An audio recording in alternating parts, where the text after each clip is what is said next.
Assalamualaikum warahmatullahi wabarakatuh. Apa kabar anak-anak ibu yang soleh dan soleha? Tentunya kita tetap berada dalam lindungan Allah Subhanahu wa Ta'ala, sehat walafiat. Ajar kita berdoa dulu ya, supaya Allah membukakan hati kita untuk tetap beriman kepadanya. A'udzubillahi minasyaitonirrajim. Bismillahirrahmanirrahim. Raditu billahi rabbah wa bil islami dina wa bi muhammadin nabiyya wa rasulah. Rabbi zidni ilma warzuqni fahma wa amalan sholihah. Ya, sebelum belajar kita anyis breaking dulu ya nak. Ayo, tepuk anak soleh. Mas ingat? Ayo sayang, tepuk anak soleh.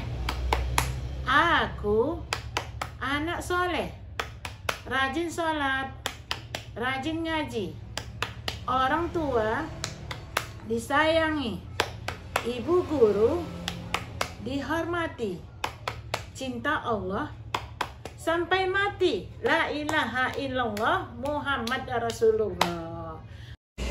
Nah anak-anak ibu, pekan yang lalu kita telah melaksanakan PTS, penilaian tengah semester. Dan alhamdulillah nilainya sangat baik dan bagus sekali. Untuk hari ini kita belajar pendidikan agama Islam dengan tema ayo membayar zakat. Apa itu zakat? Apa ketentuan zakat? Simak berikut video ini ya nak. Kalian pasti pernah membayar zakat di sekolah. Sebenarnya untuk apa sih kita bayar zakat? Materi pertama, arti dan makna zakat. Zakat secara bahasa artinya membersihkan, dan secara istilah artinya yaitu mengeluarkan sebagian dari harta tertentu yang telah mencapai nisab. Tiap umat Islam wajib mengeluarkan zakat, khususnya zakat fitrah yang dikeluarkan setiap bulan Ramadan. Macam-macam zakat. Zakat ada dua macam. Yang pertama yaitu zakat fitrah dan yang kedua yaitu zakat mal. Zakat fitrah yaitu mengeluarkan beras atau makanan pokok lainnya sebanyak 2,6 kg atau 3,5 liter untuk tiap orang.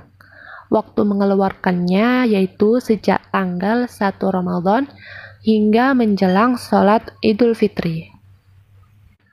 Orang yang wajib mengeluarkan zakat fitrah yaitu mereka yang beragama Islam, baik itu laki-laki, perempuan, sejak usia masih bayi, anak-anak, bahkan lanjut usia. Mereka yang memiliki penghasilan yang cukup untuk kebutuhan sehari-hari. Untuk anak-anak, maka zakat fitrahnya menjadi tanggungan orang tua. Dan orang itu masih hidup sampai akhir Ramadan. Sementara itu, zakat mal atau disebut juga dengan zakat harta, yaitu mengeluarkan sebagian harta yang dimiliki apabila sudah mencapai nisab.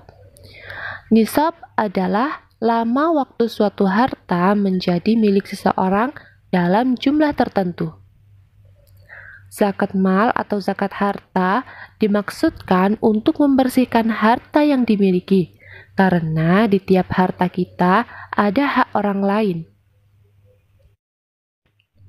Syarat wajib zakat mal. Yang pertama, pemilik harta adalah seorang muslim. Kedua, pemilik harta sudah baligh dan berakal. Yang ketiga, harta tersebut termasuk dari jenis harta yang wajib dizakati. Apa saja itu? Nanti kita bahas ya. Yang keempat, harta tersebut telah mencapai 1 tahun. Dan yang kelima, harta tersebut adalah milik sendiri, bukan milik orang lain. Sekarang kita belajar tentang jenis harta yang dizakati. Yang pertama yaitu emas dan perak atau perhiasan yang disimpan. Yang kedua, uang simpanan yang telah mencapai 1 tahun. Yang ketiga, harta atau uang yang diperoleh dari usaha berdagang atau bekerja. Yang keempat, hasil pertanian, misalnya padi dan palawija. Yang kelima, binatang ternak seperti kambing, sapi, dan kerbau. Dan yang keenam yaitu barang temuan, misalnya seperti kalian menemukan perhiasan atau uang logam yang terbuat dari emas atau guci yang tinggi nilainya. Lalu siapa sih yang berhak menerima zakat? Penerima zakat ada 8 golongan, sebagaimana yang dijelaskan dalam Quran Surat At-Taubah ayat 60 berikut ini. 8 golongan tersebut antara lain orang-orang fakir, orang-orang miskin, amil zakat. Amil zakat itu orang yang diberi tugas untuk mengumpulkan dan membagikan zakat. Kemudian mu'allaf, yaitu orang yang baru masuk Islam. Hamba sahaya, orang yang berhutang dan berhutangnya untuk kepentingan yang bukan maksiat dan dengan catatan ia tidak sanggup membayarnya. Lalu untuk orang yang berjuang di jalan Allah dan untuk ibnu sabil, yaitu seorang anak yang sedang menuntut ilmu namun kesulitan dalam pembiayaan. Hikmah zakat. Jadi, untuk apa sih kita berzakat? Yang pertama, yaitu untuk membersihkan harta dan jiwa pembayar zakat dari sifat kikir, tamak, atau rakus. Yang kedua, membantu orang yang kesusahan dalam segi ekonomi. Yang ketiga, zakat dapat mendorong manusia agar berjiwa sosial dan peduli kepada sesama. Mendorong manusia untuk jujur dan bertanggung jawab atas harta yang dimiliki dan mengingatkan manusia bahwa harta kekayaan semuanya adalah titipan Allah Subhanahu wa Ta'ala. Anak-anak, sudah ditonton videonya kan, Nak? Tetap semangat ya, Nak. Nanti tugasnya Ibu tuliskan ya, sayang ya. Tetap semangat, jaga kesehatan. Assalamualaikum warahmatullahi wabarakatuh.